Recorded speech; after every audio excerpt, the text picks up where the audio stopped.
Elin güzeli seçme, marakın yaşamak der mi kardeşim?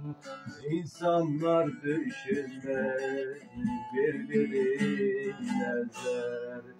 İnsanlar düşünmez, birbirine zer. Onların gittiği yol beni çok üzer. Türkmen illerinde küçük bir mezar, o da dertlilere çok mu kardeşim? Türkmen illerinde küçük bir mezar, o da dertlilere çok mu kardeşim?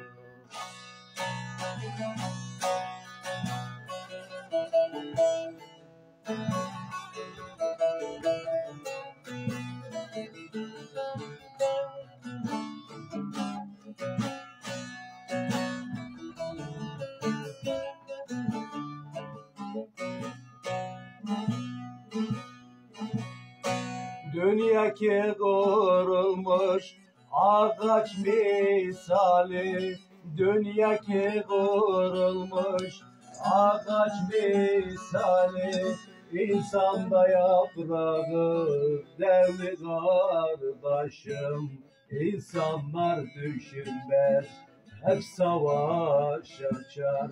Onların gittiği yol beni çok üzer. Türkmen illerinde küçük bir mezar, o da dertlilere çok mu kardeşim?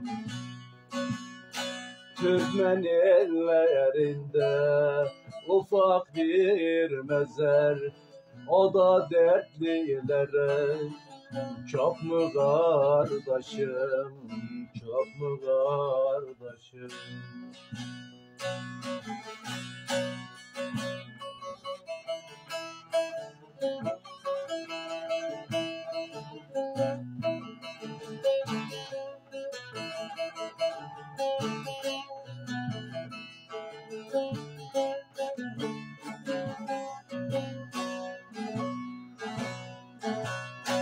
Ne bir mektup yazanım var, ne de salanım.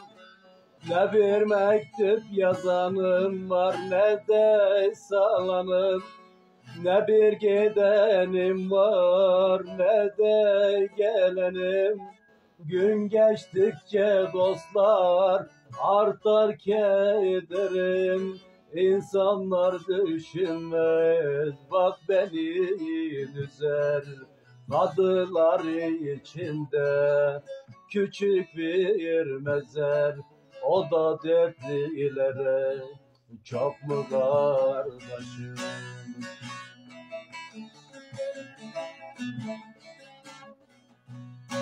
Türkmen elinde ufak bir mezar, o da Türkmenlere çok mu kardeşim? Çok mu kardeşim?